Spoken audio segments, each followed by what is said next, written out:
The act of creation is surrounded by a fog of myths. Myths that creativity comes via inspiration, that original creations break the mold, that they're the products of geniuses, and appear as quickly as electricity can heat a filament. But creativity isn't magic. It happens by applying ordinary tools of thought to existing materials, and the soil from which we grow our creations is something we scorn and misunderstand, even though it gives us so much, and that's copying. Put simply, copying is how we learn. We can't introduce anything new until we're fluent in the language of our domain, and we do that through emulation. For instance, all artists spend their formative years producing derivative work. Bob Dylan's first album contained 11 cover songs. Richard Pryor began his stand-up career doing a not very good imitation of Bill Cosby. And Hunter S. Thompson retyped The Great Gatsby just to get the feel of writing a great novel. Nobody starts out original. We need copying to build a foundation of knowledge and understanding. And after that, things can get interesting.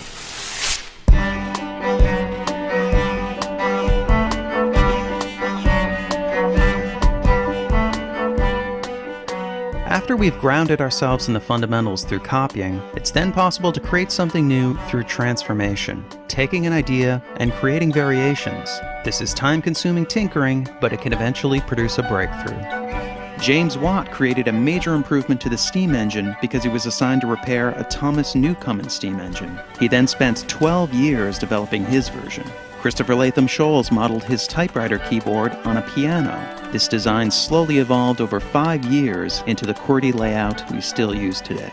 And Thomas Edison didn't invent the light bulb. His first patent was improvement in electric lamps, but he did produce the first commercially viable one after trying 6,000 different materials for the filament. These are all major advances, but they're not original ideas so much as tipping points in a continuous line of invention by many different people. But the most dramatic results can happen when ideas are combined. By connecting ideas together, creative leaps can be made, producing some of history's biggest breakthroughs. Johann Gutenberg's printing press was invented around 1440, but almost all its components had been around for centuries.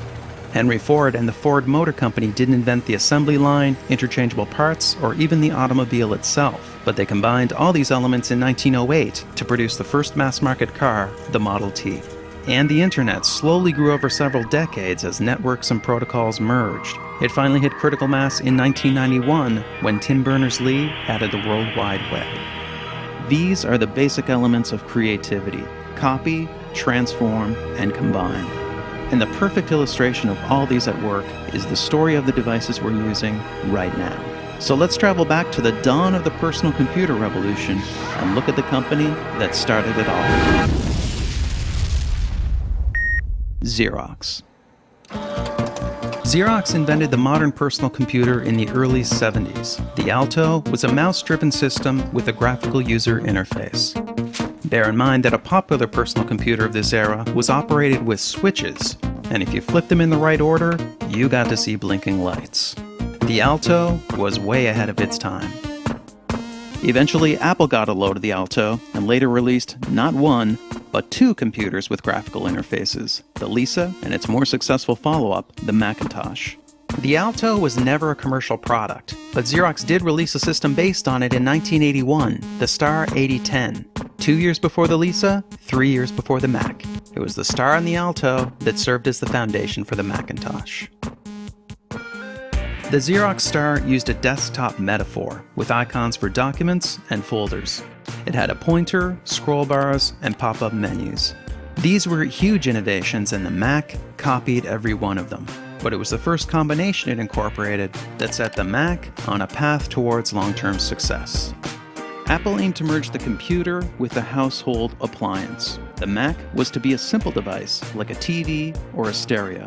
This was unlike the Star, which was intended for professional use, and vastly different from the cumbersome command-based systems that dominated the era. The Mac was for the home, and this produced a cascade of transformations. Firstly, Apple removed one of the buttons on the mouse to make its novel pointing device less confusing. Then they added the double click for opening files. The Star used a separate key to open files. The Mac also let you drag icons around and move and resize windows. The Star didn't have drag and drop. You moved and copied files by selecting an icon, pressing a key, then clicking a location. And you resized windows with a menu. The Star and the Alto both featured pop-up menus, but because the location of these would move around the screen, the user had to continually reorient. The Mac introduced the menu bar, which stayed in the same place no matter what you were doing. And the Mac added the trash can to make deleting files more intuitive and less nerve-wracking. And lastly, through compromise and clever engineering, Apple managed to pare the Mac's price down to $2,500. Still pretty expensive, but much cheaper than the $10,000 Lisa or the $17,000 Star. But what started it all was the graphical interface merged with the idea of the computer as household appliance. The Mac is a demonstration of the explosive potential of combinations. The Star and the Alto, on the other hand, are the products of years of elite research and development. They're a testament to the slow power of transformation. But of course, they too contain the work of others. The Alto and the Star are evolutionary branches that lead back to the NLS system, which introduced Windows and the mouse, to Sketchpad, the first interactive drawing application, and even back to the Memex, a concept resembling the modern PC decades before it was possible. The interdependence of our creativity has been obscured by powerful cultural ideas, but technology is now exposing this connectedness. We're struggling legally, ethically, and artistically to deal with these implications, and that's our final episode, Part 4.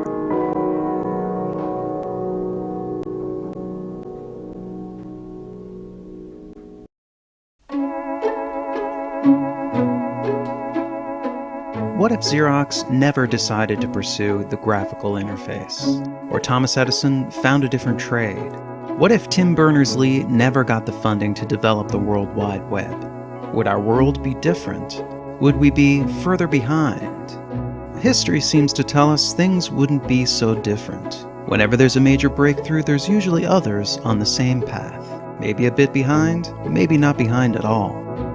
Isaac Newton and Gottfried Leibniz both invented calculus around 1684. Charles Darwin proposed the theory of evolution by natural selection, but Alfred Russel Wallace had pretty much the same idea at pretty much the same time. And Alexander Graham Bell and Elisha Gray filed patents for the telephone on the same day. We call this multiple discovery, the same innovation emerging from different places. Science and invention is riddled with it, but it can also happen in the arts. In film, for instance, we had 3 Coco Chanel movies released within 9 months of each other. Around 1999, we had a quartet of sci-fi movies about artificial reality. Even Charlie Kaufman's unusually original film, Synecdoche, New York, bears an uncanny resemblance to Tom McCarthy's novel, Remainder.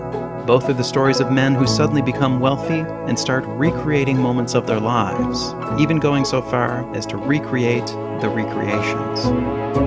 And actually, the video you're watching, was written just before The New Yorker published a Malcolm Gladwell story about Apple, Xerox, and the nature of innovation.